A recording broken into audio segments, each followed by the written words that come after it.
a suivi avec indignation et condamne avec la dernière énergie la déclaration faite par quelques évêques catholiques en date du 20 juin 2026 au nom de la Synco concernant la question du changement de la Constitution.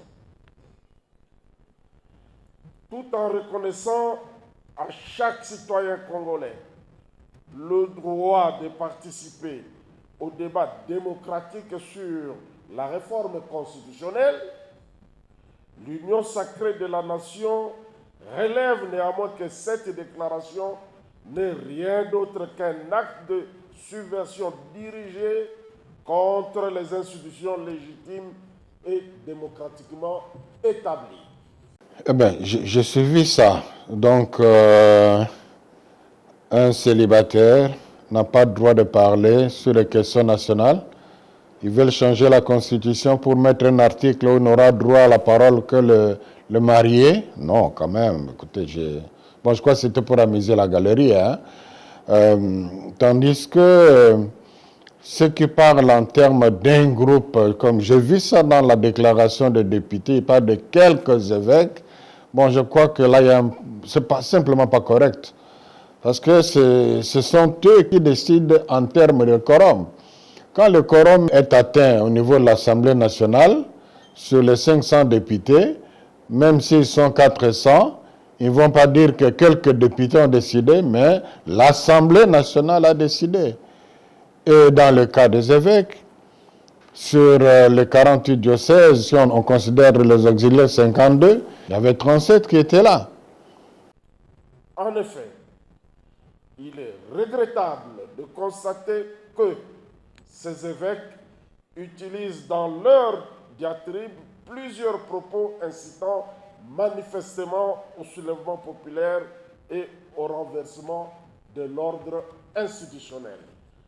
L'Union sacrée de la nation rappelle que la République démocratique du Congo est un État laïque. À ce titre, quelques évêques de la Synco, en accointance avec M. Joseph Kabila et Paul Kagame et leurs supplétifs de M23 ne peuvent s'attribuer le monopole de la vérité et de la raison sur la question vitale qui engage notre destin commun. L'Union sacrée de la nation demande aux évêques concernés de faire preuve de retenue afin de favoriser le référendum qui permettra au peuple souverain de se prononcer librement sur son avenir politique et de privilégier la paix. C'est à eux de dire où est-ce qu'il y a incitation à la haine. Le message des évêques est simple, à trois parties. Le premier parti, c'est le constat que tout le monde fait. Le constat que la nation est en péril. Le constat qu'une partie du pays n'est pas sous contrôle du pouvoir. Le constat que le combat continue, il y a des morts. Le constat qu'il y a l'Ebola. Le constat qu'il y a des tensions sociales croissantes à partir de la campagne autour du changement de la Constitution. Est-ce que ce constat-là est faux? Le constat que le gouvernement a fait quand même des efforts, notamment dans la construction de routes, écoles, universités, hôpitaux. Le constat que malgré ça, la grande majorité de la population vit dans la misère. J'aurais bien voulu qu'ils disent que c'est faux. C'est ça la subversion.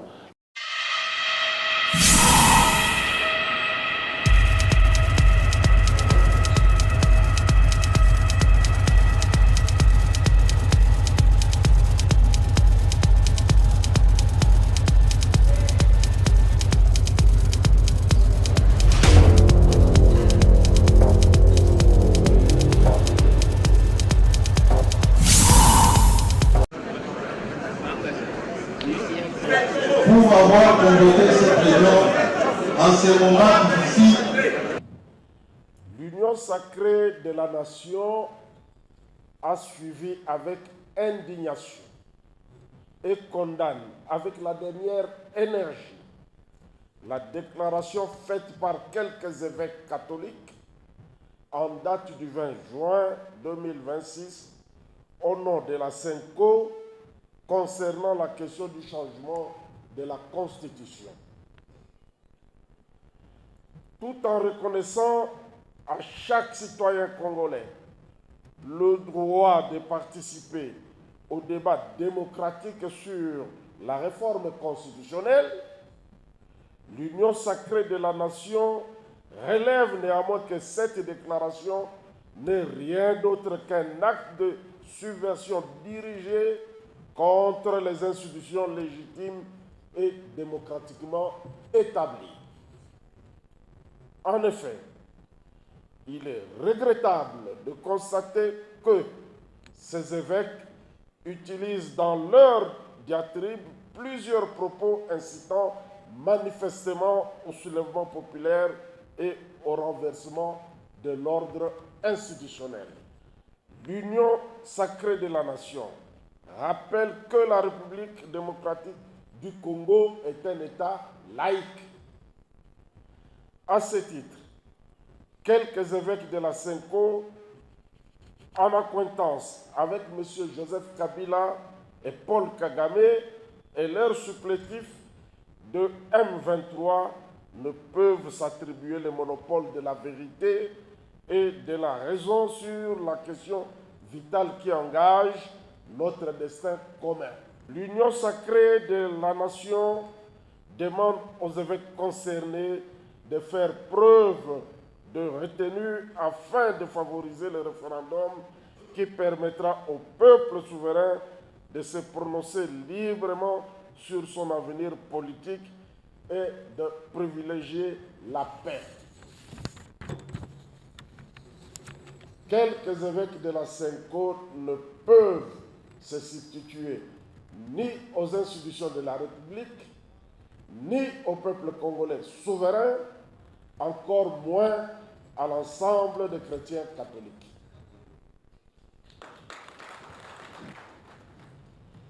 Dans la même perspective, l'Union sacrée de la nation exhorte les institutions de la République à poursuivre inlassablement leur mission constitutionnelle, notamment la consolidation de l'unité nationale, la sauvegarde de l'intégrité territoriale et le rétablissement de la paix sur toute l'étendue du territoire national.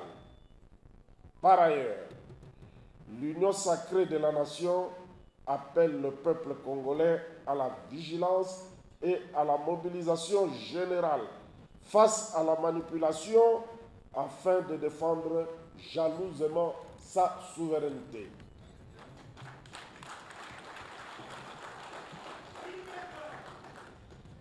En définitive, nous, membres de l'Union sacrée de la nation, en communion avec notre peuple, réaffirmons notre engagement pour le changement de la Constitution.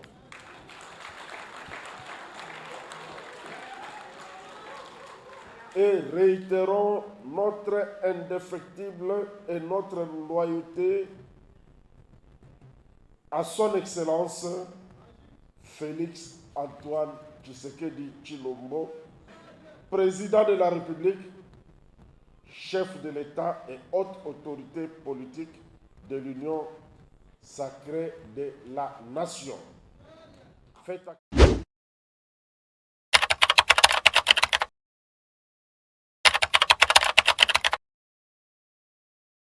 Eh bien, j'ai suivi ça. Donc, un célibataire n'a pas le droit de parler sur les questions nationales. Ils veulent changer la Constitution pour mettre un article où on n'aura droit à la parole que le marié. Non, quand même, écoutez, je crois que c'était pour amuser la galerie. Hein. Tandis que ceux qui parlent en termes d'un groupe, comme j'ai vu ça dans la déclaration des députés, ils parlent de quelques évêques. Bon, je crois que là, c'est pas simplement pas correct. Parce que ce sont eux qui décident en termes de quorum.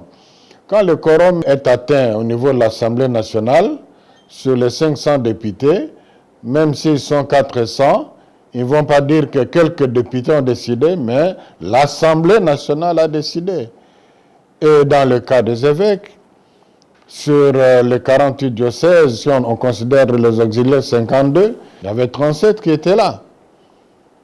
Et ces 37 ont approuvé le texte à l'unanimité. Et ceux qui n'étaient pas là, ce n'est pas qu'ils ont boycotté. Je prends l'exemple de l'évêque auxiliaire de Lubumbashi.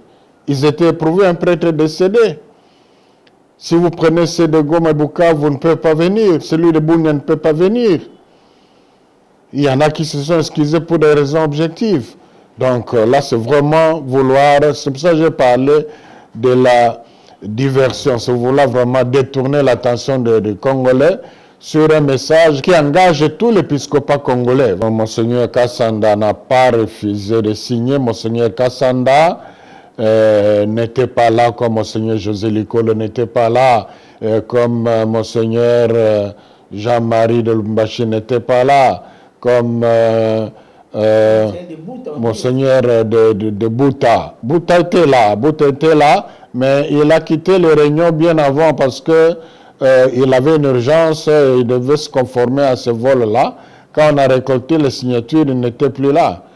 Donc, c'est ce qui justifie les quelques absences-là. C'est justement quand les évêques disent que les tensions politiques ont de plus en plus de connotations tribales, on ne voit pas les autres évêques qui n'ont pas signé, on ne voit que Monseigneur Kassanda. Ce n'est pas correct ça non plus.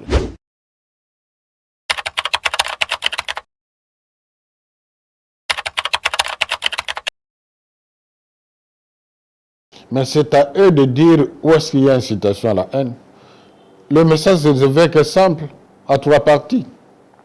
Le premier parti, c'est le constat que tout le monde fait. Le constat que la nation est en péril.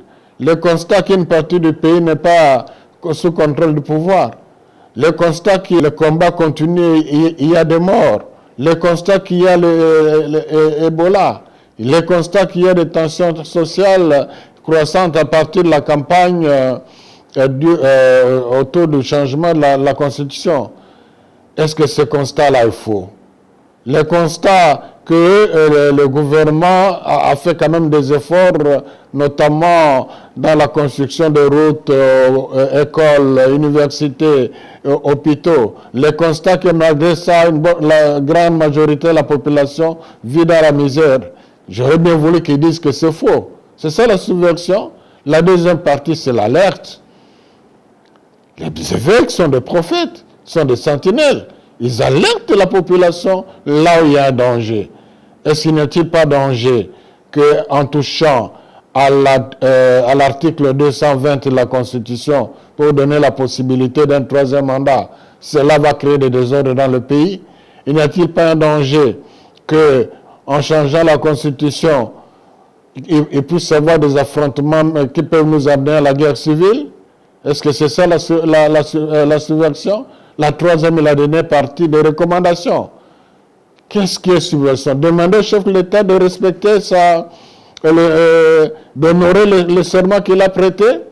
Demander à la population d'être vigilante. Encore que ce sont les mêmes recommandations en termes même de phrases, point, virgule, qui ont été faites au temps de Kapila, qu'eux ont approuvé. Donc il y a quand même question d'honnêteté intellectuelle.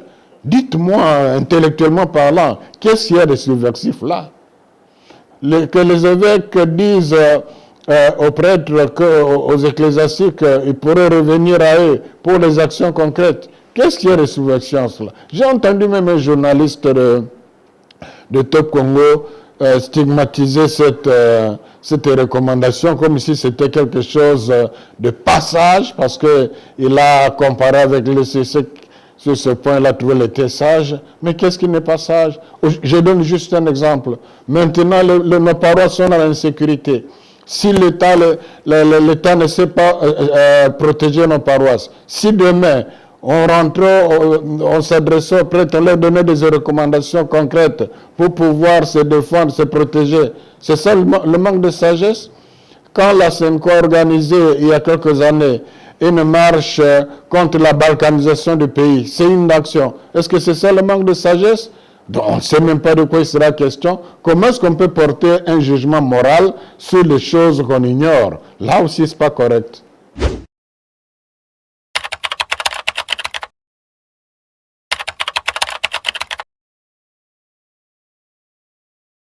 Ce qu'ils ont fait là, c'est grave. Hein? Dire des éminents, des évêques, des hommes de Dieu, des responsables religieux, des autorités morales des églises, qu'ils sont là manipulés par Kagame et Kabila, mais c'est une insulte aux évêques. Alors qu'eux-mêmes vont dans la direction, justement, on se demande s'il n'a pas un deal avec le Rwanda. Prenez la partie où vous êtes, laissez-nous de l'autre côté ici. Parce que quand on dit qu'on doit se référer à la population, et que dans cette population, on ne compte pas Goma, on ne compte pas Bukavu, ça signifie quoi? Que Bukavu et Goma ne sont plus la RDC. Donc c'est le projet de changer la constitution qui doit être soupçonné d'être un deal avec le Rwanda.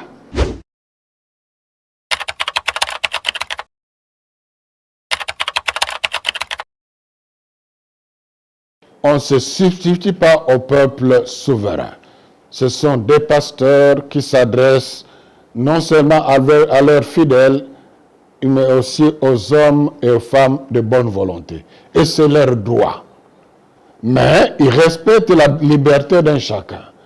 C'est la suite qui nous fera voir si les évêques étaient écoutés ou pas. C'est tout. Ceux qui les auront écoutés, bravo à eux. Ceux qui ne les auront pas écoutés, liberté à eux. Où est le problème?